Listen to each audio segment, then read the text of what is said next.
Hello दोस्तों, चलिए तो आज आप लोगों के बीच मैट्रिक बोर्ड परीक्षा क्लास 10 के लिए जो है बेहतरीन ऑब्जेक्टिव प्रश्न फिजिक्स के चैप्टर प्रकाश के परावर्तन तथा अपवर्तन से बताया जाएगा।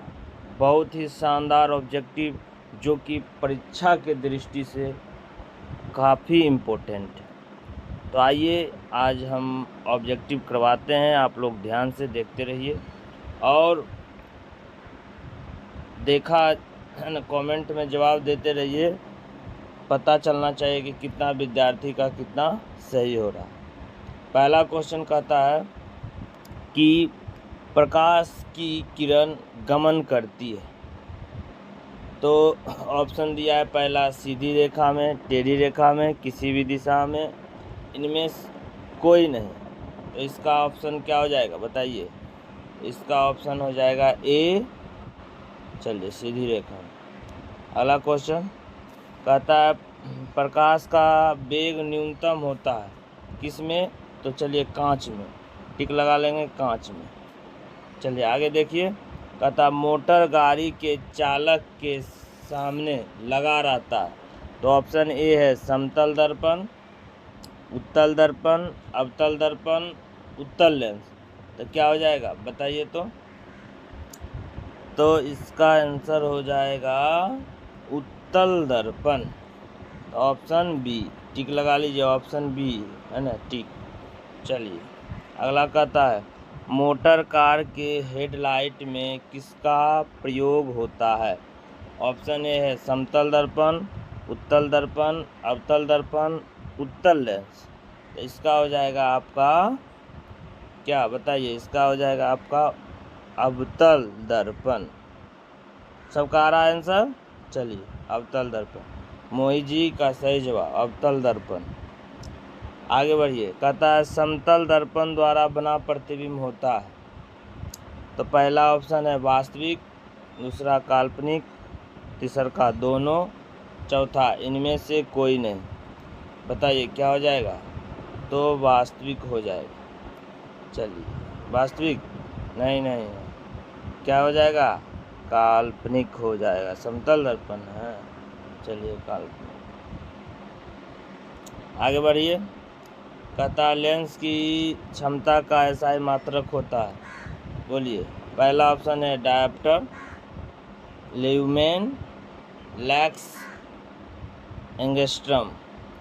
तो एक का सही जवाब आ रहा है Sonu ji, option number A बिल्कुल सही जवाब। सोनू जी का ऑप्शन नंबर ए क्या हो जाएगा, डायप्टर। चलिए बहुत आगे बढ़िए, कहता प्रकाश की किरणों का पथ दर्शाने वाले चित्रों को कहा जाता है। पहला किरण आरेख, फोकस, किरण बिंदु, इनमें सभी। चलिए राजकुमार जी हाँ सही जवाब। क्या हो जाएगा, किरण आरेख, बिल्कुल सही जवाब। चलिए आगे बढ़िए, कहता 2D मतलब डायप्टर क्षमता वाले लेंस का फोकसांतर होता है। पहला ऑप्शन है 20 सेंटीमीटर, दूसरा है 30 सेंटीमीटर, तीसरा 40, चौथा 50 सेंटीमीटर। चलिए एक विद्यार्थी का सही जवाब आ गया है। हाँ कितना है, 50, बिल्कुल सही। चलिए आगे बढ़िए, कहता है किसी उत्तल लेंस का फोकसांतर 25 सेंटीमीटर है तो उसकी क्षमता होगी। ऑप्शन बताइएगा। पहला है +5D, -5D, 3 में -2 डायप्टर, चौथा +2 डायप्टर। सोनू जी का सही जवाब +2 डायप्टर। चलिए अगला क्वेश्चन, प्रकाश के किरणों के समूह को कहते हैं। चलिए बहुत सुंदर जवाब सोनी कुमारी, किरण पुंज। चलिए आगे बढ़िए। उत्तल लेंस की क्षमता होती है, बताइए। बी, धनात्मक होती है, क्षमता धनात्मक होती है, सही जगह। ये क्या बोलिए, चलिए बहुत अच्छा। आगे बढ़िए। अवतल लेंस की क्षमता होती है, बहुत सुंदर, ऋणात्मक। आगे बढ़िए। कहता उत्तल लेंस को कहते हैं कौन सा लेंस, बताइए। तो बोल रहा एक बच्चा अभिसारी, बिल्कुल सही जवाब। अवतल लेंस को कहते हैं तो हो जाएगा अपसारी, बिल्कुल सही जवाब। निम्न में से कौन सा पदार्थ लेंस बनाने के लिए प्रयुक्त किया जाता है? तो हो जाएगा आपका इसका राइट जवाब हो जाएगा मिट्टी।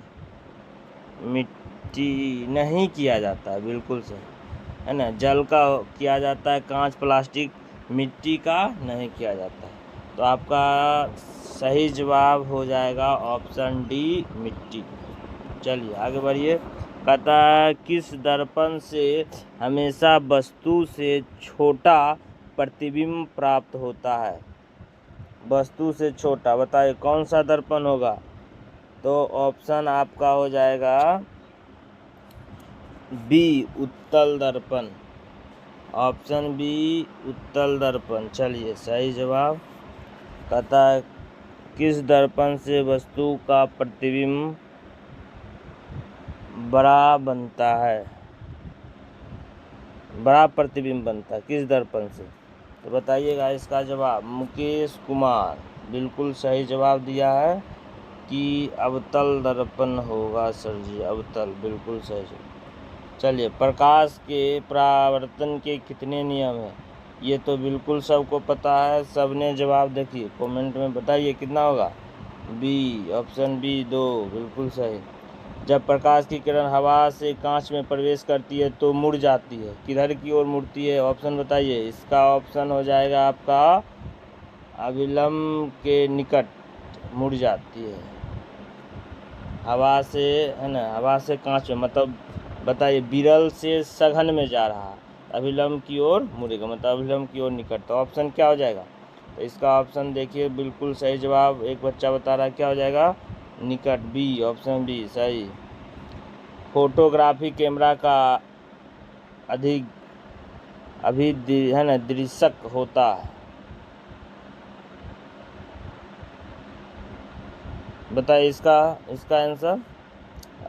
फोटोग्राफी में कौन सा, है ना? ऑप्शन नंबर ए, बिल्कुल सही जवाब, उत्तल लेंस। अगला कहता है साइड मिरर के रूप में प्रयुक्त होता है, तो साइड मिरर में प्रयुक्त किया जाता है, तो आपका ये भी हो जाएगा ऑप्शन बी, उत्तल दर्पण, सही जवाब। अगला ये क्या, चलिए बढ़िए आगे। पता एक अवतल दर्पण की फोकस दूरी 10 सेंटीमीटर है, तो उसकी वक्रता त्रिज्या, तो उसकी वक्रता त्रिज्या क्या हो जाएगी? 20, वक्रता त्रिज्या 20 सेंटीमीटर, बिल्कुल सही जवाब, ऑप्शन बी। कहता निर्गत किरण एवं अभिलंब के बीच के कोण को कहते हैं, तो इसमें हो जाएगा निर्गत कोण कहते हैं, ऑप्शन सी, निर्गत कोण। चलिए आगे बढ़िए। सरल सूक्ष्मदर्शी में किसका उपयोग होता है? तो सरल सूक्ष्मदर्शी में उत्तल दर्पण का, उत्तल लेंस का प्रयोग होता है। इसका कहता है किस लेंस के द्वारा सिर्फ काल्पनिक प्रतिबिंब बनता है? यहाँ क्या हो जाएगा? बनता है ना? तो इसका आंसर हो जाएगा आपका, बताइए, अवतल। कहता परावर्तन के नियम से निर्धारित होता है, तो आपतन कोण बराबर परावर्तन कोण, परावर्तन कोण बराबर आपतन कोण, परावर्तन बराबर, ऑप्शन बी बिल्कुल सही, ऑप्शन बी में टिक मारिए। कहता है काल्पनिक प्रतिबिंब होता है, तो काल्पनिक प्रतिबिंब क्या होता है? तो ऑप्शन ए सही, सीधा होता है। लेंस में मुख्य फोकस की संख्या कितनी होती है? तो लेंस में मुख्य फोकस की संख्या 2 होती है। Option A. चलिए, कहता सर्च लाइट का परावर्तक सतह होता है, तो सर्च लाइट का परावर्तक सतह अवतल होता है, ऑप्शन बी सही जवाब।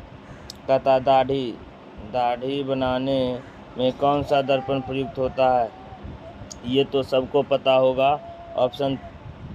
ऑप्शन सी बिल्कुल सही जवाब अवतल। चलिए 31 नंबर क्वेश्चन कहता है एक उत्तल लेंस की क्षमता 1 डायोप्टर है तो उस लेंस की फोकस दूरी होगी, तो उस लेंस की फोकस दूरी बताइएगा।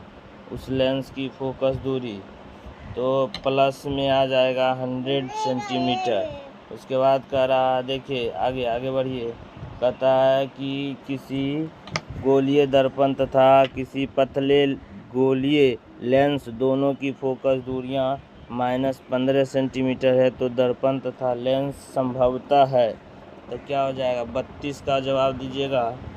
32 का जवाब ए दोनों अवतल होगा। चलिए बहुत सही जवाब। प्रकाश के अपवर्तन के कितने नियम है, ये तो सबको पता है, ऑप्शन बी 2 है। चलिए किसी माध्यम के अपवर्तनांक का मान होता है, तो हो जाएगा sin i बटे sin r, ऑप्शन कितना हो जाएगा ए सही जवाब। उसके बाद एक उत्तल लेंस होता है, बताइएगा इसका जवाब। किनारों की अपेक्षा बीच में मोटा, ऑप्शन सी बिल्कुल सही, ऑप्शन सी में टिक मारिए। चलिए आगे कहता है अवतल लेंस का आवर्धन क्या होता है, तो v बटे u, ऑप्शन डी में टिक मारिए। आगे बढ़िए, कहता है गोलीय दर्पण में फोकसांतर एवं वक्रता त्रिज्या के बीच संबंध बताइएगा। 37 का आंसर कौन बताइएगा, 37 का आंसर r बराबर 2f, बिल्कुल सही। चलिए अगला क्वेश्चन है आपका, आगे बढ़ गए हैं ना, अगला क्वेश्चन लाइए, हो जाएगा आपका सोलर कुकर में 38 नंबर। सोलर कुकर में प्रयोग किया जाता है, सोलर कुकर में कौन सा, तो सोलर कुकर में लगा दीजिएगा आप अवतल दर्पण का, बिल्कुल सही। क्या हो जाएगा, ऑप्शन नंबर ए अवतल दर्पण। उत्तल लेंस में बना प्रतिबिंब होता है, तो ऑप्शन बी वास्तविक और उल्टा, बिल्कुल सही, ऑप्शन बी में टिक मारिए। चलिए आगे बढ़ जाइए, आगे क्वेश्चन नंबर 40 कहता उत्तल लेंस में जब बिंब f और 2f के बीच रखा जाता है तब बना प्रतिबिंब होता है। 40 का जवाब कौन दीजिएगा, एक लड़का ने बताया ए, चलिए बिल्कुल सही जवाब, बड़ा और वास्तविक, ऑप्शन ए सही है। चलिए अगला देखिएगा,